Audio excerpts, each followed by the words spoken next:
Bagai sebuah buku, kehidupan memiliki cerita di tiap lembarnya. Kisah manis berbuah kesenangan. Kisah pahit berbuah pembelajaran. Cara kita membaca tiap kisah menentukan makna yang bisa kita olah. Edisi kali ini, Jenggun akan berbagi cerita kisah dari bawah samudera. Dan inilah kisahnya.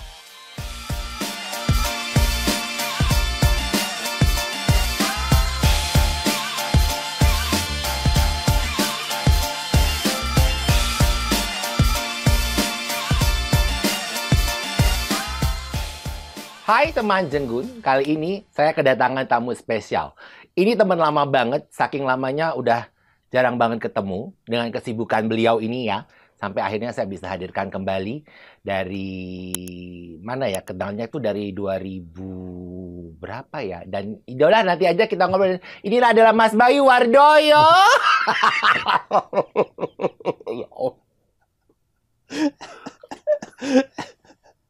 Ini ya, fun fact, ini adalah kepala pasukan kodok ketika saya masih satu kantor sama beliau. Dan ternyata kehidupan sehari-hari adalah seorang penyelam. Jadi kita akan kulik-kulik nih, kenapa dia bisa suka diving. Mas, ya Allah akhirnya ya.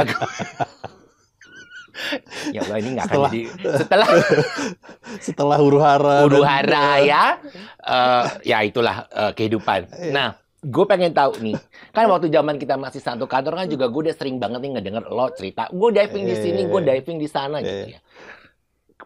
Pertama kali lu jatuh cinta sama diving tuh kapan? Dan apa yang membuat lu jatuh cinta sama diving? Tapi sebelum ke sana, ini reuni yang menyenangkan karena kita pernah satu kantor gitu ya. Jenggun ini bagian ngurusin gua gitu. Jadi kita dulu pernah di satu kantor itu yang ngurusin bandara lah, airport, di mana gua itu harus seminggu tuh bisa beberapa kali pergi terbang segala macam. Wah, kalau nggak ada Jenggun, wah kusut lah. Dan kita pernah pergi bareng waktu kita ada di Surabaya tuh, kita ke Balikpapan, pulang dari Balikpapan gue sakit. Ya. Pokoknya seru lah. Jadi ini ya, yang tadi dibilang pasukan kodok tuh bang bener ada aja gitu. Kita punya pasukan khusus waktu itu, jadi yang tugasnya tuh mempercantik bandara gitu. Ya seru lah itu nggak masa-masa yang menyenangkan dan menghebohkan tentunya ya. Nah, jadi tadi apa, balik ke kenapa diving kan? Dari zaman kita bekerja bareng itu kan, gue selalu dengar, gue pengen diving di sini, gue pengen. Terus ya ada kan, kayak Alex juga rekan kerja kita juga tanya, Mas Bayu lu udah mau ngajar di mana gitu. Jadi kenapa lu suka diving?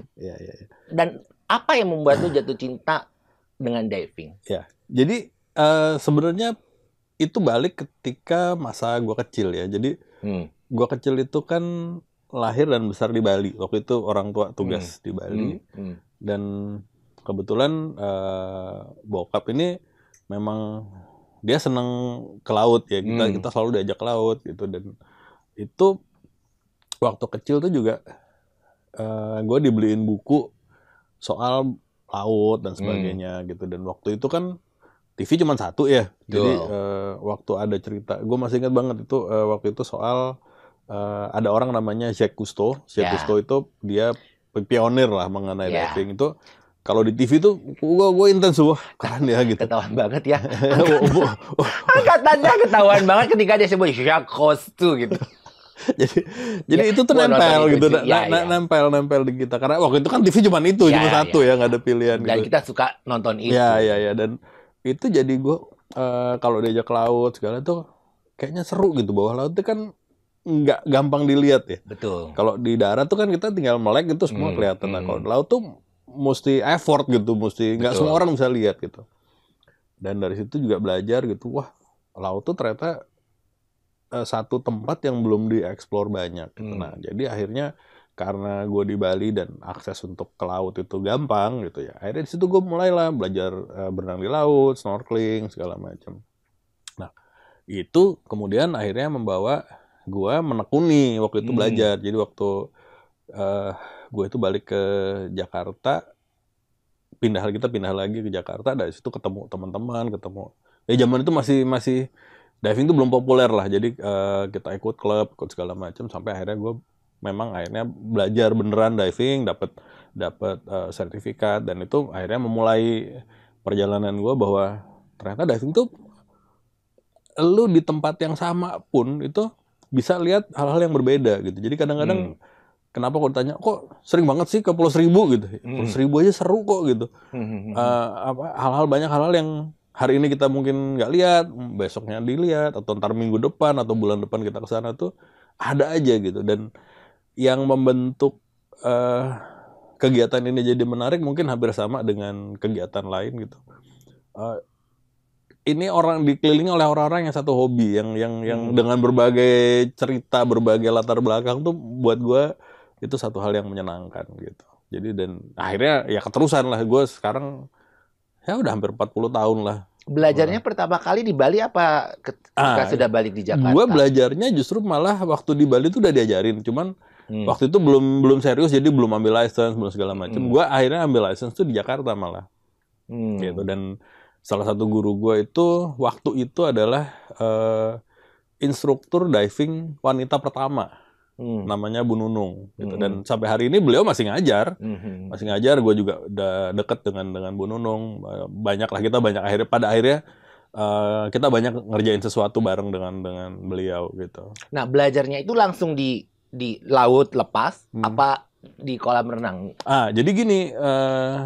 Belajar diving tuh memang ada stepnya. Jadi waktu itu kita harus belajar teorinya dulu di kelas. Biasanya 1 hari. Kemudian habis itu kita di kolam belajar skill segala macam. Nah baru ntar hari berikutnya itu kita ke laut, baru ke laut gitu. Nah itu biasanya makan waktu sekitar 4 hari lah. Gitu. Sekarang udah berbeda. Jadi orang sekarang bisa e-learning dulu, kemudian itu kan bisa dicicil ya, jadi lebih cepat. Sekarang tuh bisa 3 hari udah selesai lah. Gitu. Kalau teorinya apa yang dipelajari?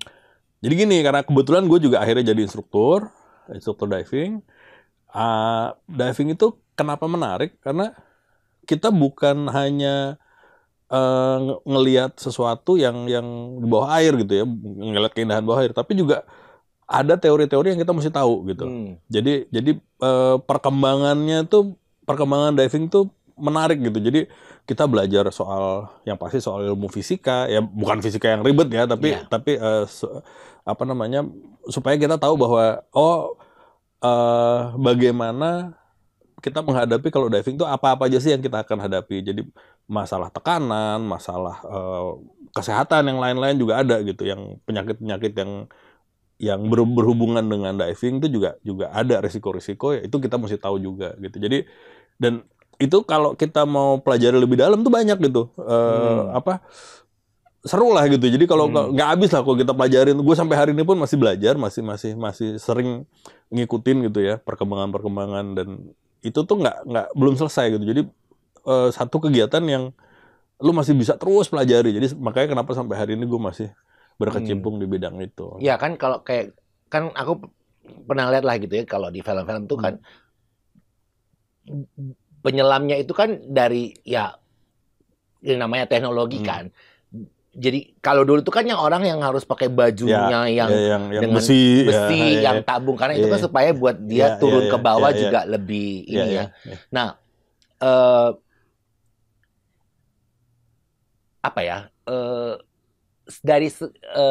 nah ketika lu udah ngajar, ketika lu sudah dapat license itu, berapa lama tuh dari proses dari belajar sampai dapat license, Mas? Kalau dapat license sih begitu tadi yang gue bilang itu, setelah dia teori, kemudian kolam, kemudian dia dua kali ke laut ya, di 2 hari yang berbeda, itu dia akan lulus ketika instrukturnya. Pasti lulus? Iya, enggak juga, tergantung. Kalau instrukturnya merasa ini orang sudah qualified gitu ya, dia akan diluluskan. Tapi kalau ternyata misalnya belum qualified, ya dia akan mungkin menunda atau sampai orangnya qualified gitu. Tanda dia sudah bisa lulus itu apa? Misalnya nih, lu mesti nyelam berapa dalam, teorinya berapa nilai teori lu? Ada. Jadi teori itu ada batasnya. Jadi maksudnya ada angka yang memang harus dicapai gitu ya. Kemudian di kolam tuh juga lu harus skillnya tuh harus mateng dulu. Jadi kalau masih kira-kira masih dirasa kurang, mungkin orangnya panikan atau misalnya dia ada skill yang dia masih belum lancar, itu dilancarin dulu. Kemudian nanti dia di laut juga itu kan skill diulang. Kan environment-nya berbeda ya. Kalau di kolam tuh kan ya di kolam gitu kolam ya. Kan nggak ada arus, kan? nggak ada apa-apa gitu. Nah, ketika di laut mungkin berbeda gitu. Karena gue ngalamin sendiri ngajar orang, ada yang di kolam dia nggak panik, dibawa ke laut panik. Ada kebalik, ada yang di kolam dia panik, dibawa ke laut karena gue lihat macam-macam, dia happy aja gitu. Jadi memang ada yang penting semua requirement-nya masuk, semua yang dibutuhkan masuk gitu. Karena ini kan buat keselamatan dia juga kan. Gitu. Ya, jadi kayak tadi lu bilang kan ada di teorinya itu kan lu harus tahu ya fisika dasar lah kan, tekanan kan, karena lu mesti lihat si monitor itunya kan yang dari tabung ya kan. Nah, pengalaman pertama lu setelah dapat license, nah license itu tadi mesti berapa nilainya ketika lu harus dapat license itu? Pertama kali banget. Gini, diving tuh ada, kita bilangnya tuh, kita sebutnya dive agency. Dive agency ini kalau dianalogikan tuh kayak universitas lah. Jadi ada universitas A, B, C, D dan sebagainya. Nah, itu punya requirement sendiri-sendiri gitu ya. Cuman secara umum mereka biasanya tuh nggak jauh-jauh berbeda. Jadi mirip-mirip.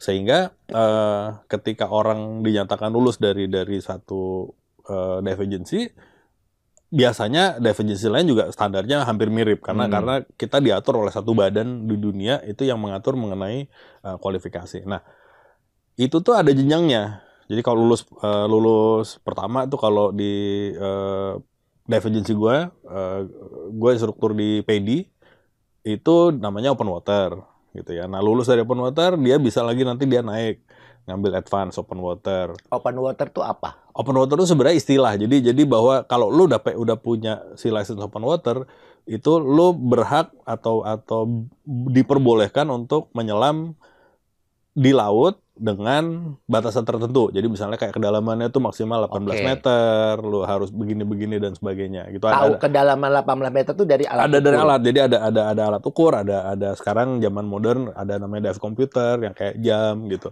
Nah, itu nanti berjenjang ketika dia naik, dia ambil level yang berikutnya lagi, itu dia bisa lebih dalam lagi, dia bisa lebih di kondisi yang berbeda. Misalnya kalau di advance open water tuh dia bisa nyelam malam hari dan sebagainya gitu, dia lebih dalam dan ya, jadi apa kayak naik tingkat lah gitu.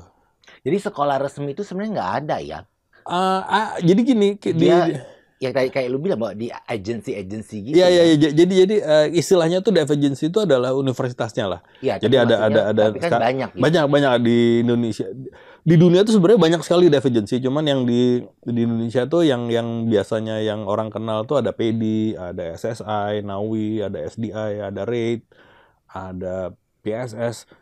Tapi sebenarnya kalau kita bicara dunia tuh banyak banget dive agency itu. Tapi mereka itu punya hampir semua itu mereka punya kualifikasi yang mirip lah, ketentuan yang sama gitu. Nah, orang yang pengen belajar nih ya, apakah dia harus ya pasti nomor 1 harus bisa berenang. Ya itu paling penting. Lu nggak bisa berenang nggak mungkin. Ya betul. Kan? Nomor 2, nih, apakah dia harus bisa snorkeling dulu atau dia memang bisa langsung belajar nyelam? Gini, kalau gue selalu menyarankan, benar pertama tuh nggak bisa ditawar tuh harus bisa berenang. Ya. Kenapa? Karena kalau orang nggak bisa berenang tuh nanti dia masalah kenyamanan gitu. Kadang kalau dia nggak bisa berenang tuh mungkin dia punya ketakutan tertentu segala.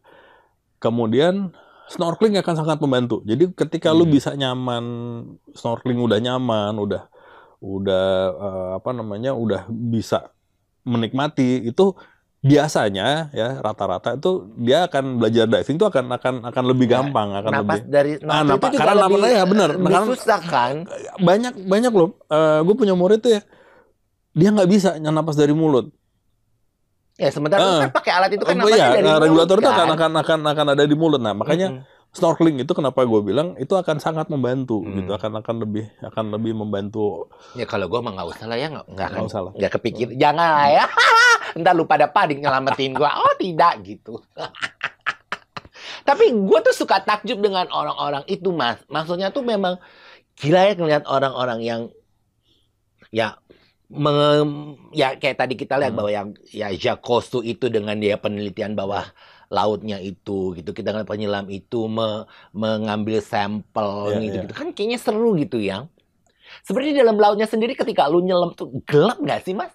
Atau ya di kedalaman tertentu sih masih menyenangkan ya, makanya kenapa batasan-batasan penyelaman itu dibuat ada 18 meter, ada 35 meter, itu kan ada kondisi tertentu karena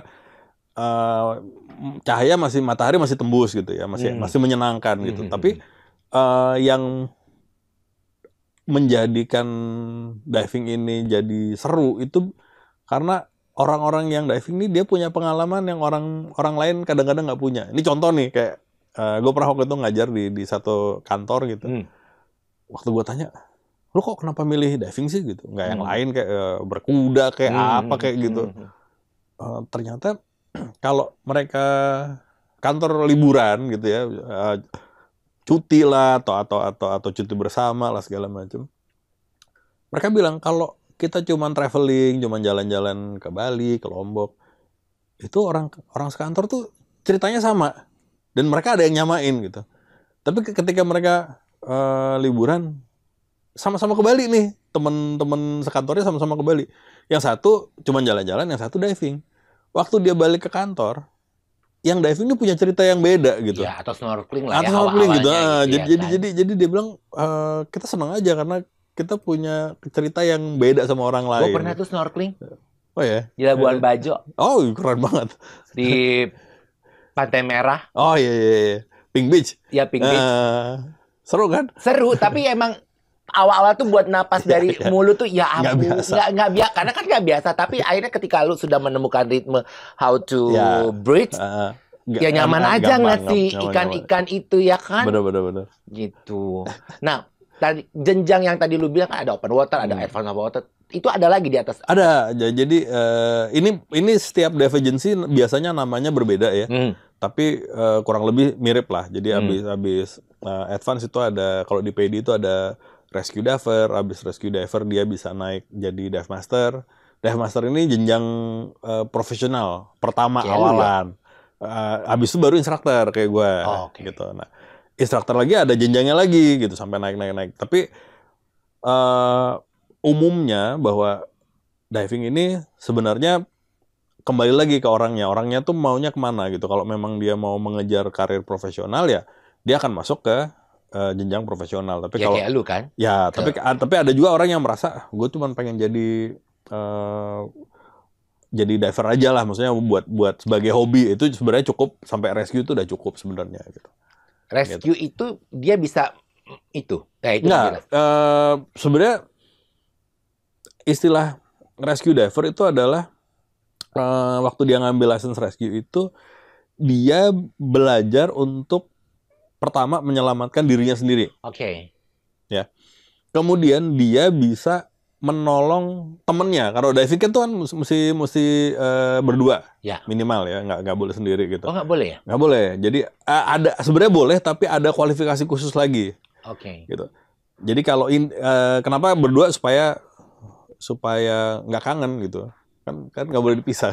Iya. Coba bapak.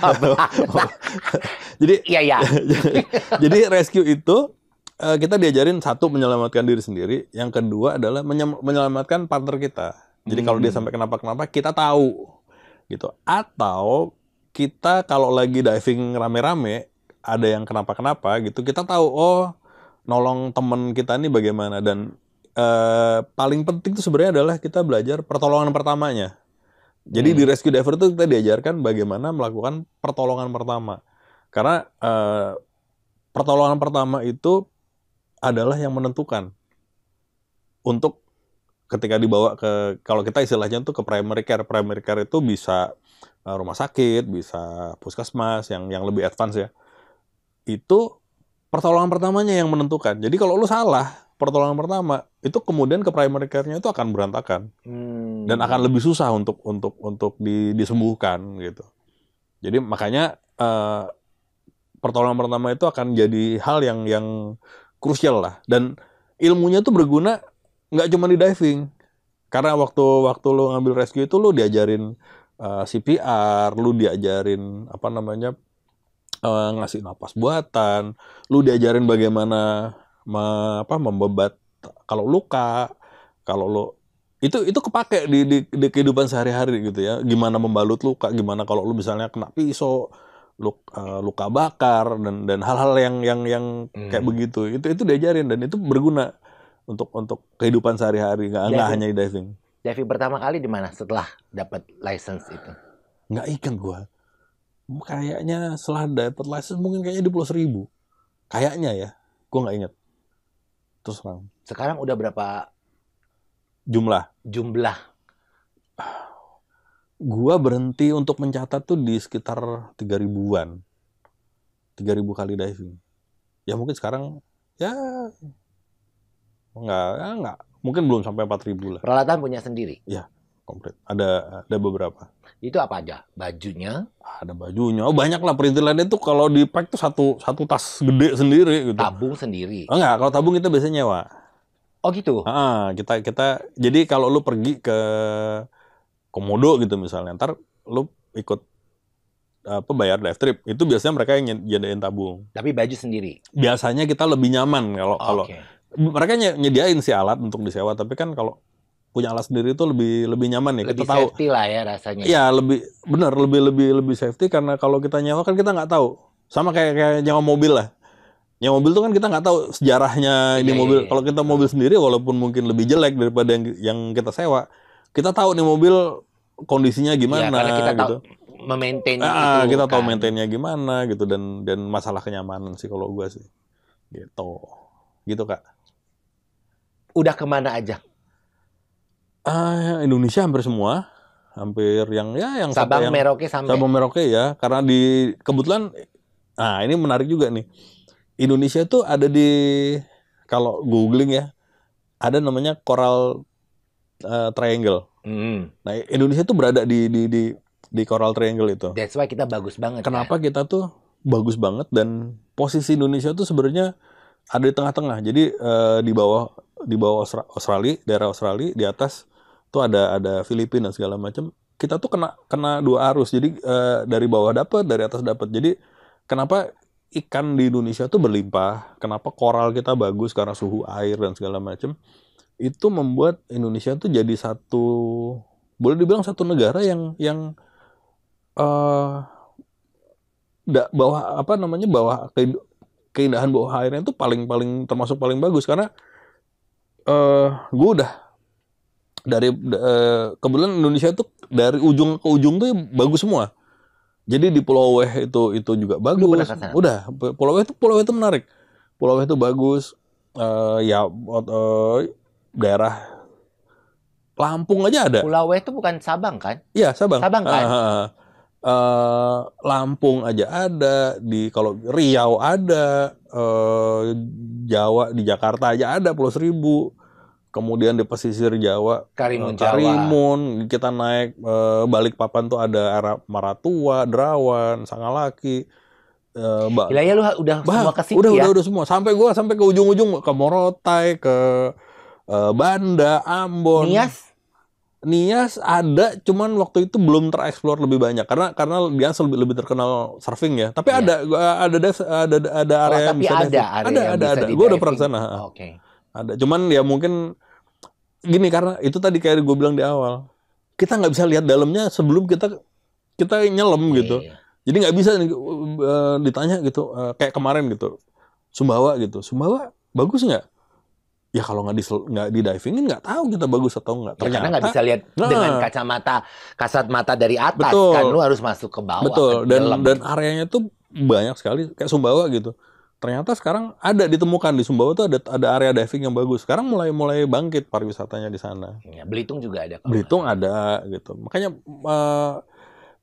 dan gue udah kemana cukup banyak lah ya, Asia tuh Filipina, Thailand, kemudian Australia. Itu tuh nggak ada yang serame dan diversity-nya itu keanekaragamannya itu kayak Indonesia tuh kayaknya sedikit nggak ada yang nyanyi dibandingin dengan PP Island atau apa tuh. Wah, jauh. Indonesia sampai ya. even Maldives yang Ya, ini teman gue lagi ada di Maldives. Rata-rata temen yang pernah ke Maldives waktu ditanya udah ke Maldives, udah gimana, bagus, mau kesana lagi nggak? Enggak, karena Maldives memang terkenal dengan ikan-ikan besar ya, jadi hiu banyak, pari segala macam tuh banyak gitu, ikan banyak, tapi gitu aja gitu, nggak ada hal yang membuat orang pengen balik berkali-kali, itu kayaknya nggak banyak lah gitu. Red Sea segala macam, mereka punya keunikan sendiri-sendiri, tapi nggak ada yang kayak Indonesia yang bener-bener segala macam ada gitu. Dan yang menarik tuh adalah contoh kenapa Bali jadi salah satu destinasi favorit gitu. Di Bali lu bisa diving, abis itu lu bisa jalan-jalan. Ya. Lu bisa kuliner, lu bisa, lu mau dugem bisa, lu mau leyeh-leyeh bisa. Pulaunya itu komplit Paket gitu. komplit. Lu mau ke laut ada, lu mau hangout yang hedon ada, mau makan ada, lu mau ke gunung ada. Bisa, ya. Iya kan? Itu nggak bisa di tempat lain. Contohnya Maldives tuh nggak bisa ngapa-ngapain selain diving. Oh gitu. Selesai diving udah. Basi dong. Basi. Makanya kalau ditanya orang ke Maldives lagi yuk gitu. Nanti deh gue ke tempat lain aja gitu. Kayak kalau di Thailand juga gitu. Bukannya Thailand kan bukannya mirip-mirip nih kayak Bali nih. Thailand tapi Thailand tuh nggak menarik, nggak semenarik, nggak tahu kenapa ya, nggak terlalu menarik kayak Indonesia gitu. Indonesia tuh lebih paket komplit gitu, orangnya juga baik ya, dan satu lagi ya terbentang di Katulistiwa itu yang membantu, terus kemudian juga kena lingkaran cincin api itu kan. Betul. Itu menjadikan kita dalamnya juga di atasnya daratannya juga menghasilkan, bawahnya juga menghasilkan. Betul. Yang lagi banyak ribet nih sekarang, ya kan gitu. Tipis aja gitu gue nyenggolnya. Nih ya, jahatnya mulut gue. Nggak, tapi gini Mas, ini kan gue tahu banget nih, karena kan ya maksudnya lu udah kesana kesini gitu ya. Nah, ketika lu memutuskan untuk menjadi profesional, apa yang mendasari lu menjadi gue sini nih secara profesional, gue instruktur, gue ini. Sebenarnya waktu itu tuh gue di dua posisi ya. Maksud gue gini, gue profesional di diving tapi kerja juga. Iya kan zaman kita jadi kantor. Gini, kenapa gue memutuskan untuk menjadi seorang instruktur? Karena gue pengen lebih banyak lagi orang yang diving. Lebih banyak orang, terutama orang Indonesia ya, itu mereka tahu bahwa negara dia ini bagus gitu, negara dia ini menarik gitu, dan gue senengnya juga ngajarin orang nih supaya mereka cinta tanah air ya pertama, kedua mereka juga punya satu kegiatan yang positif gitu. Dan diving ini bagusnya gini, diving ini bukan yang gaya militer lah disiplinnya, tapi menjadikan orang jadi taat. Maksudnya gini, taat waktu, dia tahu batasan diri dia tahu, kemudian dia percaya diri ya, karena percaya diri dalam artian dia harus percaya dengan apa yang kemampuan dia, kemudian dengan alat yang dia punya, yang dia pakai gitu. Ini secara nggak langsung tuh ngajarin orang jadi lebih baik kan gitu. Kayak waktu gitu, dia kalau diving dia harus tahu, dia kan punya plan mau diving berapa lama segala macam, dia harus ikutin. Karena kalau nggak ikutin ada resikonya gitu. Jadi mau nggak mau dia jadi karena lucu nih, gue pernah punya. Jadi nggak di dalam bawah laut itu lu nggak boleh. Ada, kita punya ketentuan. Ada ketentuannya, ada perhitungannya. Jadi gue pernah punya murid. Ini orang nih lelet banget gitu. Gue pikir di dakwah itu ya suka-suka lu aja. Nggak gitu. ada ketentuan. Jadi ini murid nih lelet gitu. Kita janjian jam 2 gitu. Dia datang tuh jam 3, setengah 4 gitu. Gue pikir ya sekali, 2 kali. Tapi lama-lama kok kayaknya kebiasaan ya. Akhirnya di situ kita belajar, kemudian dia baru sadar gitu. Ternyata selama ini tuh dia tuh ngaret ya, nggak pernah on time. Dia lulus diving, dia jadi on time loh. Janjian di mana gitu ya, di satu tempat di kafe. Kita janjian jam 1, datang jam 1 dia. Terus gue tanya kan, lu kok sekarang on time gitu? Iya, setelah gue belajar diving, ternyata gue harus belajar menempati waktu. Gitu aja. Lu nyampe ke sana ternyata gue sendiri nggak pernah mikir. Jadi batasan orang di bawah itu berapa lama? Jadi gini, di diving itu ada ini lebih ke teori ya. Jadi di diving itu terjadi kalau kita tubuh manusia itu ke bawah air, itu terjadi satu kondisi di mana kita menerima tekanan, ya pressure dari air. Nah, kalau kita bernapas, itu kemudian nanti akan ada terjadi sisa dari udara yang kita napas. Kita kan pakai udara tuh napas di bawah air. Jadi badan kita itu tidak bisa menetralisir sisa nitrogen. Jadi akan ada nitrogen di badan kita. Gitu. Pada waktu yang tertentu, badan kita mampu menetralisir. Tapi ada toleransi juga. Jadi kita nggak bisa badan kita akan nggak mampu untuk menetralisir gitu. Nah, inilah yang menjadikan ada perhitungannya, ada batasannya. Nah, inilah yang kita mesti taat gitu. Kalau kita nggak taat, akan terjadi kondisi-kondisi. Jadi memang mau nggak mau sekian jam harus selesai, harus pelan-pelan udah harus naik ke permukaan laut ya kan. Kalau kita nggak balik ke permukaan nggak ada masalah, tapi yang jadi masalah adalah ketika kita balik ke permukaan, kita kembali ke tekanan normal. Itu yang kemudian akan membuat badan kita bisa. Jadi, nah proses dari kedalaman untuk naik ke permukaan itu bertahap kan? Ada bertahap. Jadi nggak boleh langsung gujuk naik kan? Ya, itu dia. Itu akan ada prosedur. Jadi di diving itu ada prosedur yang kita nggak boleh abaikan. Kita mesti ikutin. Jadi itu diajarin tuh bagaimana. Dari sini lu naiknya sekian meter, naik lagi. Betul. Karena tadi masalah nitrogen, residu nitrogen. Kalau kita naik kecepatan, badan kita juga akan ada istilahnya micro bubbles. Jadi ada gelembung kecil sekali di dalam darah. Itu kalau nggak digambarkan tuh, kalau kita buka tutup soda, botol soda ya, apapun, itu kalau kita buka, cus gitu, itu kan ada gelembungnya tuh dari bawah, kecil-kecil tuh kan. Nah, sama yang terjadi di badan kita. Jadi ketika ada perubahan tekanan mendadak, itu akan bikin darah kita juga akan begitu. Harus naiknya pelan-pelan. Betul, ya kita harus sesuaikan gitu. Makanya ada petunjuknya lu untuk harus naik. Itu tadi ada batas waktu, ada kedisiplinan. Jadi kita mesti ngikutin kedalaman yang tertentu segala macam. Itu lu pernah mengalami itu nggak, Mas? Alhamdulillah belum sih. Cuman jangan sampai. Cuman gue karena sekarang gue bekerja di ada sebuah badan, itu badan keselamatan untuk penyelam. Gue mengurusi kasus-kasus seperti ini di seluruh Indonesia. Oke, sebelum nyampe ke situ, jadi gini, dirimu sudah menyelam yang paling dalam berapa meter? Nah, gini, kalau di diving tuh ada istilah namanya rekreasi, dan technical. Kalau di rekreasi, batas kedalaman maksimumnya itu ada di 35 meter. Itu dasar laut kelihatan? Ada yang kelihatan, ada yang belum. Karena kan dasar laut ada yang dalam juga, dalam banget. Tapi rata-rata tempat yang bisa diselami di Indonesia itu rata-rata di sekitar 20 sampai 30 tuh bagus. Itu.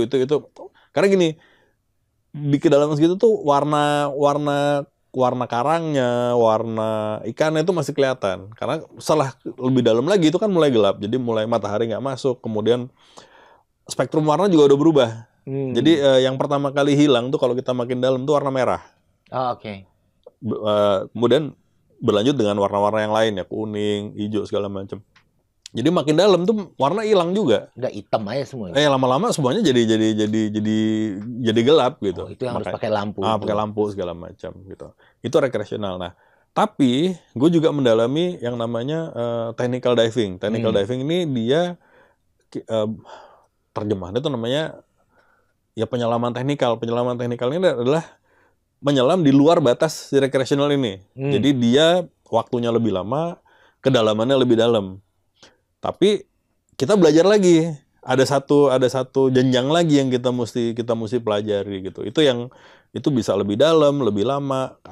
Biasanya ada yang masuk gua, ada yang masuk kapal tenggelam gitu. Nah, ini yang jadi jenjang berikutnya. Kalau kapal karam itu di kedalaman berapa? Macam-macam. Cuman rata-rata yang bisa di diving itu kedalamannya di 30 sampai 50 gitu. Oke. Ini ngomong-ngomong soal diving ya kan. Kan dari kemarin waktu kita ngantor juga aku sering dengar bahwa Mas Bayu tiba-tiba kok mesti cuti nih. Kok mesti berangkat nih, dipanggil nih. Ya kan? Awal terlibat dengan tim SAR itu bagaimana ceritanya? Di level apa lu tiba-tiba bisa jadi tim SAR gitu? Jadi gini ceritanya, itu sebenarnya berangkat dari gue waktu SMA dan kuliah tuh kan jadi anak pencinta alam ceritanya. Gue jadi anak gunung tuh. Waktu jadi anak gunung tuh sering tuh terlibat nyari orang hilang, bantu orang kecelakaan segala macam.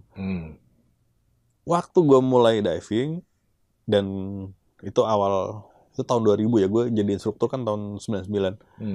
Ya kita belum ketemu tuh. Belum. Kita masih di mana gitu? Masih di hotel. Enggak. Lu masih di hotel lu cerita. Menjelang selesai dari hotel. Tapi lu udah jadi instruktur ya? Udah. Luar biasa lu. Nah, waktu itu kan gue di Bali punya dive center. Jadi itu tuh sering tuh misalnya ada penyelam hilang atau ada orang hilang yang di bawah air ya, itu kita diminta tolong. Kita sering lah bantuin gitu. Tapi ada peristiwa menarik itu tahun 2000. Tahun 2000 akhir Desember. Di mana gue punya sepupu. Gue ini dia diving juga. Dia hilang. Oke. Dia hilang, dia hanyut. Jadi dia pergi diving sama kebetulan teman-teman gue juga yang gue kenal gitu. Kemudian dia hanyut, hilang. Dia hilang 38 jam. Hilangnya tuh karena apa, Mas? Karena hanyut. Jadi emang di bawah tuh bisa? Bisa. Jadi waktu itu dia naik karena dia rombongan rame-rame, kapalnya nih lagi sibuk ngangkutin dari air, dia nggak kelihatan. Nggak kelihatan. Ya pokoknya ya terjadilah gitu ya. Gue inget banget waktu itu nyokap gue nelfon gitu. Gue di Bali kan. Bilang, ini saudara lu hilang nih gini. Coba tolongin. Gue berangkat lah ke Jakarta. Sampai di Jakarta ternyata pada saat itu Basarnas itu belum punya orang atau belum punya anggota yang paham mengenai SAR bawah air. Oh gitu? Ya waktu itu. Loh, bukannya Basarnas itu biasanya dari tim belum. Waktu itu belum. Oh. Tahun 2000 tuh belum. Jadi mereka masih bingung. Mereka koordinasi sama kita. Jadi kita intens. Bukan sama Angkatan Laut Basarnas? Enggak. Basarnas sendiri. Dia badan sendiri. Waktu itu bingung nih. Wah, ini gimana nyarinya segala macam. Nah, dari situlah kita akhirnya koordinasi. Kebetulan teman-teman gue juga ngumpul yang dari sama instruktur. Kita akhirnya bareng-bareng kita bantuin Basarnas. Kita bilang nih, ini Basarnas kita bantuin ya. Kebetulan yang hilang ini juga teman-teman gue juga kenal gitu. Akhirnya singkat cerita, akhirnya ketemu si sepupu gue ini, untungnya hidup. Jadi kalau jadi gue nggak diamuk sama keluarga besar gue gitu ya. Nggak lucu. Bisa nyelamatin gitu ya.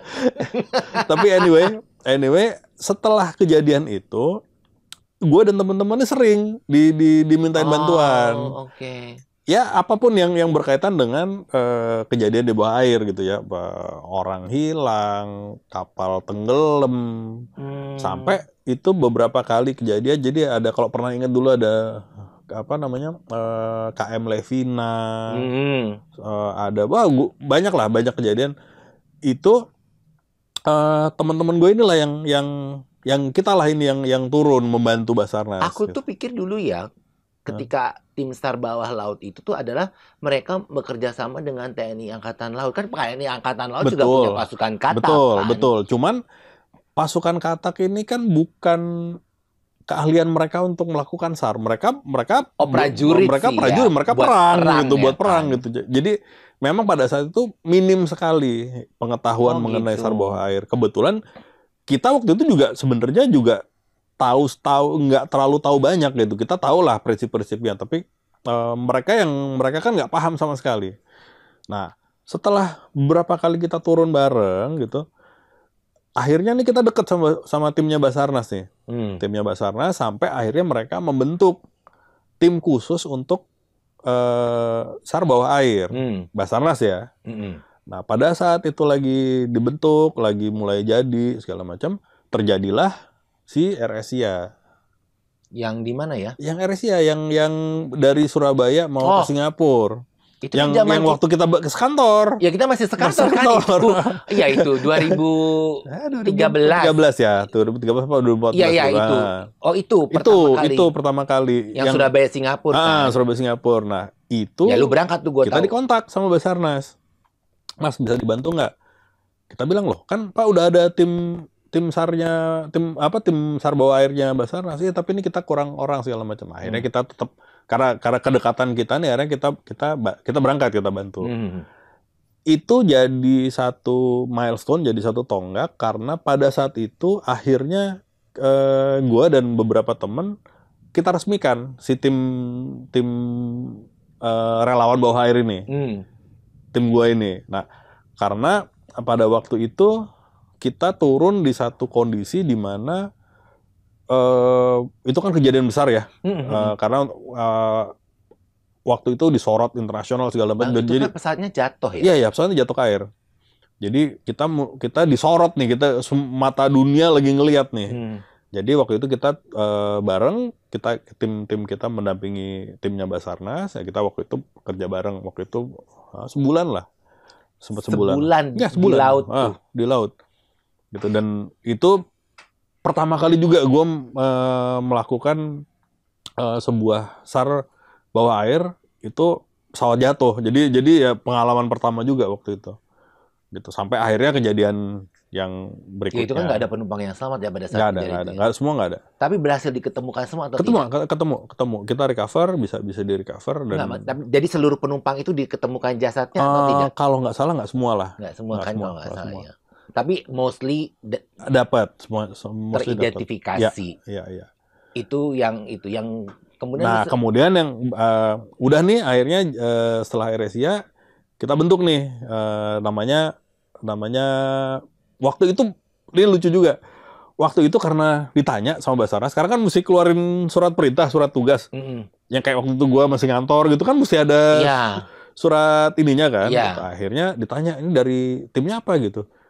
Kita bingung tanya, asal mangap aja gitu. Kita dari Indonesian Divers Pak gitu.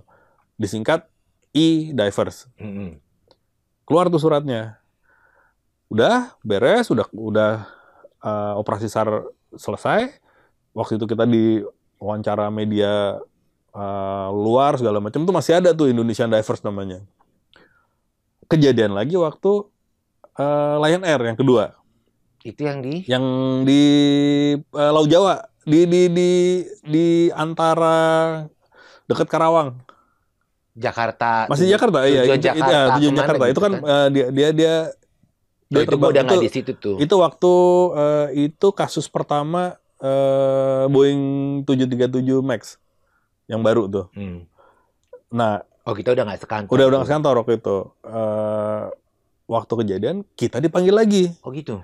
Diminta dampingin. Jadi karena mungkin kedekatan kita dengan pihak Basarnas, jadi kita diminta turun lagi. Nah, di situ waktu diwawancara sama TV segala macam, kita masih bilangnya e-divers.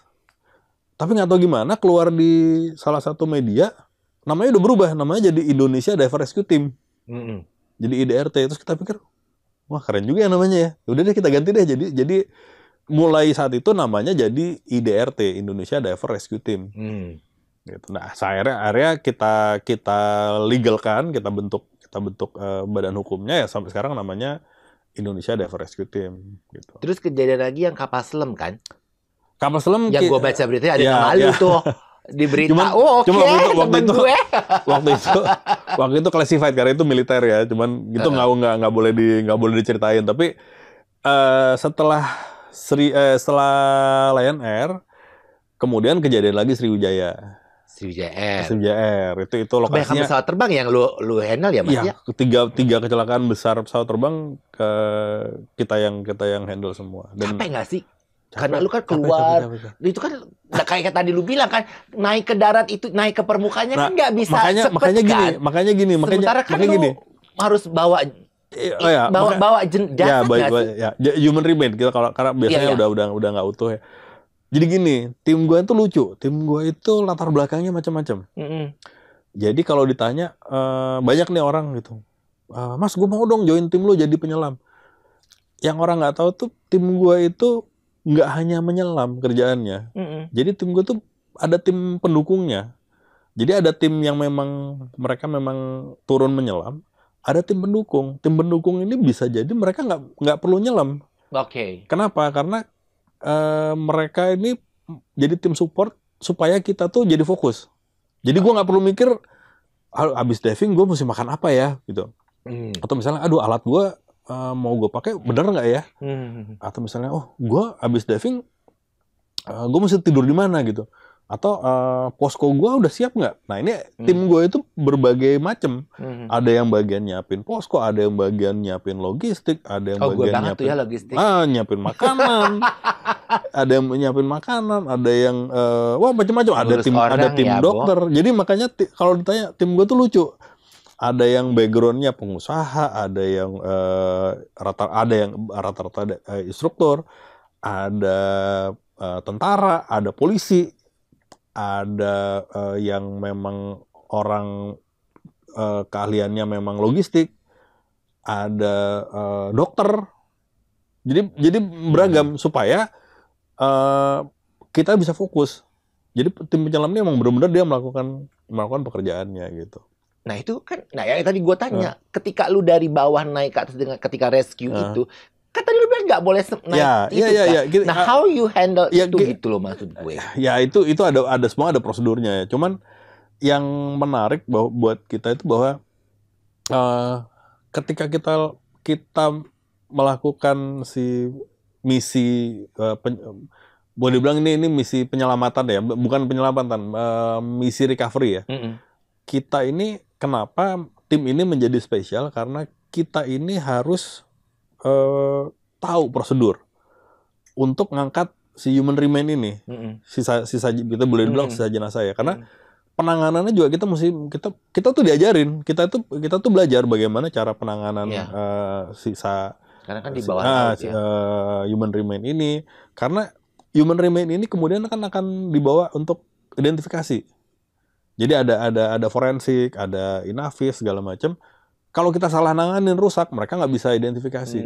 Dan yang paling penting adalah ini kan menjadi keinginan keluarga yang korban kan.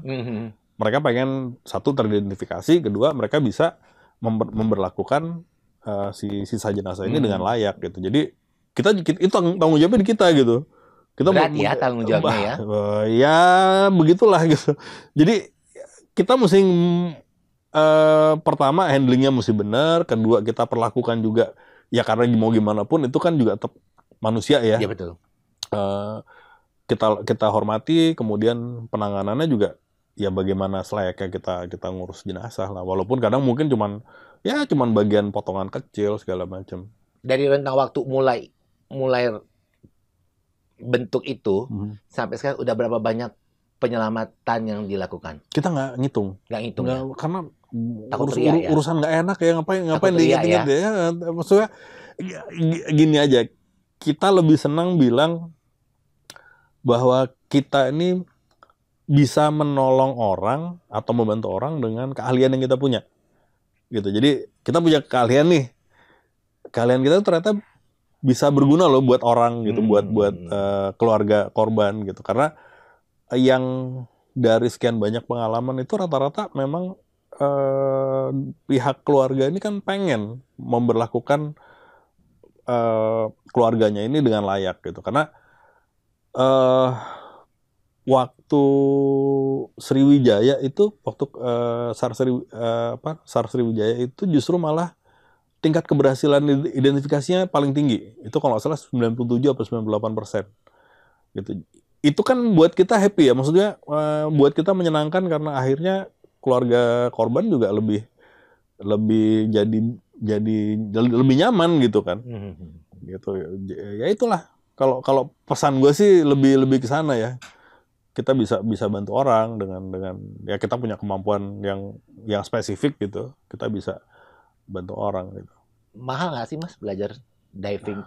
Jangan dihitung. Kalau ketika dihitung semuanya akan jadi mahal gitu. Jadi udahlah jalanin aja lah. Jadi begitu sekian nominal ya udah ya gitu udah ya. Sih gitu. Jangan dihitung lah. Jangan detailin ya. Jangan detailin, nggak usah. Karena gini, orang kadang nanya mahal nggak sih belajar diving, kemudian beli alat. Otomatis ketika lu beli alat yang kemudian alat itu menjadi jaminan keselamatan, lu akan pasti mahal. Helm yang 100.000 juga ada gitu ya. Mungkin 50.000 ada. Ada helm yang 10 juta. Ya balik dengan kualitasnya gitu ya. Yang 10 juta tentu akan lebih menjamin keselamatan harusnya gitu. Berapa lama peralatan diving itu harus diperbarui? Ada batas kadaluarsanya? Sebenarnya secara teori enggak, tapi ada ketentuan bahwa lu setiap tahun itu harus lu servis untuk memastikan bahwa dia memang berjalan dengan baik. Tapi kalau umurnya sendiri, gua ada alat yang udah 20 tahun masih bagus-bagus aja. Kalau gitu. bajunya? Baju ini lucu nih. Kan bajunya kan baju itu bahannya neopren. Kan? Bahannya neopren itu biasanya kalau kita divingnya sering ya 2 tahun lah. Tapi ini ada lucu. Gue akhirnya membagi peralatan gue untuk misi SAR sendiri sama untuk gue diving biasa sendiri. Karena kalau dipakai misi SAR itu biasanya ya pemakaiannya dan karena kita berurusan dengan apa namanya dengan human remain yang kadang udah cukup lama umurnya, itu kadang-kadang bau gitu. Bau bangke gitu. Jadi akhirnya kita pisahkan, kita punya alat sendiri yang untuk memang misi SAR. Waktu dipakai, gue lupa ya waktu itu yang KM Rimba apa KM Levina gitu, itu kapal tenggelam. Itu kan banyak solarnya. Itu alat bau solar semua. Jadi akhirnya udahlah gue bikin satu set yang memang khusus untuk penyelamatan. Sebagai instruktur, siapa aja yang pernah dilatih? Pesohor. Ada yang kemarin menarik, Kaisang. Nah. Jadi itu lucu tuh. Jadi waktu itu Kaisang masih jadi anak presiden. Karena Pak Jokowi waktu itu masih menjabat. Itu suatu hari gue dapet telepon, nomornya nggak di save kan. Ini siapa sih gitu? KTA kali ya atau nomor apa? Nomor nggak dikenal kan, lah. Ya? Nggak gue jawab gitu. Nelfon lagi nggak gue jawab. Terus WhatsApp gitu. Selamat siang Pak Bayu gitu. Wah ini bahasanya bahasa nawarin KTA banget gitu kan. Udah gue diemin juga. Akhirnya sore dia nelfon lagi nomor ini. Siapa sih ini? Akhirnya gue angkat. Karena dia nih udah sering nongol di TV, nongol di YouTube, kan suaranya hafal gue. Pas gue angkat, halo ini Pak Bayu ya gitu. Iya, dengan siapa ini? Saya Kaisang, hehehe gitu. Suaranya tuh ya kita tahu lah. Nggak mungkin salah ya, gitu. Nah. Wah beneran nih ternyata. Ya udah akhirnya ngobrol-ngobrol rupanya ya direkomendasi lah waktu itu untuk gue yang ngajar karena mungkin background check juga ya karena gue bilang Mas kenapa milih saya sih gitu ya kan sudah di background check. Oh ya sudahlah gitu. Harus nggak bisa loh keselamatan dia pada cuman, waktu itu ya kayak tadi gue cerita juga diving ini mempertemukan gue dengan banyak orang-orang yang gue sendiri nggak pernah mikir bisa ketemu gitu. Dan kita akhirnya menjadi teman gitu, bukan sebagai apa ya, bukan sebagai hanya sebatasan karena kenal diving, akhirnya berlanjut jadi teman gitu. Kayak contoh kayak kakak Sleng kan diver garis keras dia.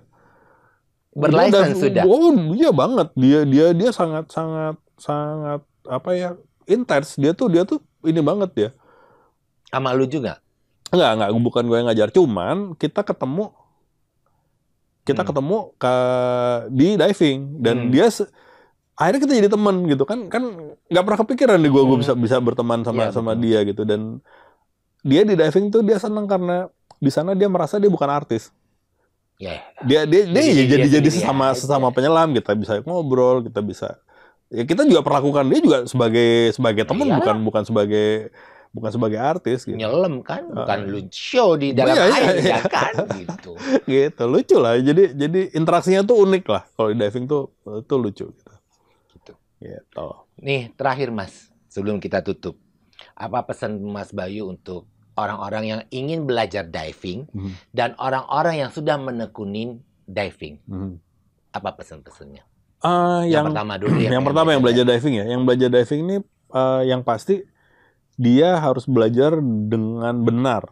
Ya, jadi nggak ada shortcut, jadi teori harus dia pelajarin, skill dia juga harus benar, harus bisa ya, bukan cuman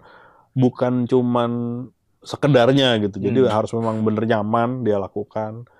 Kemudian yang ketiga dia mesti dibimbing oleh instruktur yang benar juga. Jadi sama kayak guru lah, kalau instrukturnya bagus, muridnya juga pasti akan bagus.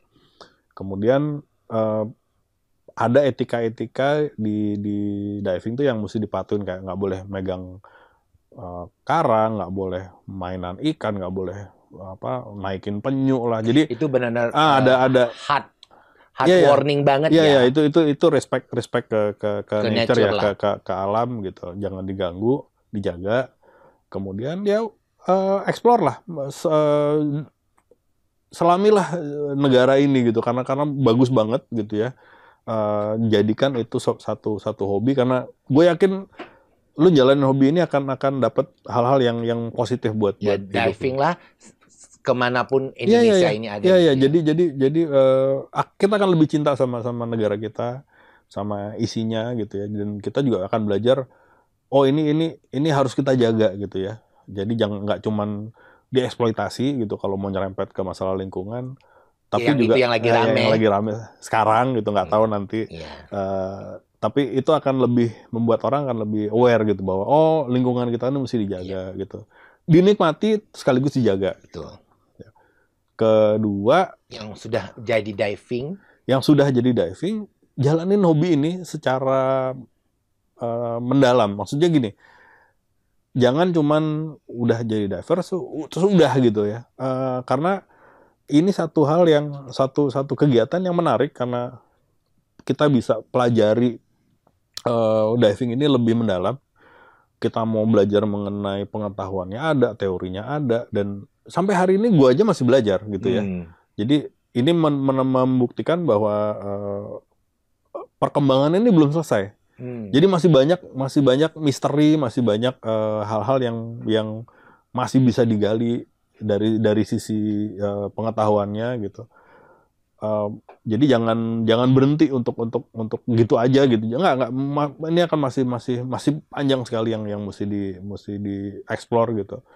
Kemudian tularkan hobi ini, kegiatan ini ke teman-temannya, ke keluarga gitu, kalau memang mereka suka. Dan yang paling penting adalah kalau lu berkegiatan itu juga jangan lupakan bahwa diving ini akan menjalankan roda ekonomi juga. Jadi kalau kita diving ke satu tempat, dan rata-rata kan tempatnya agak remote ya, gitu.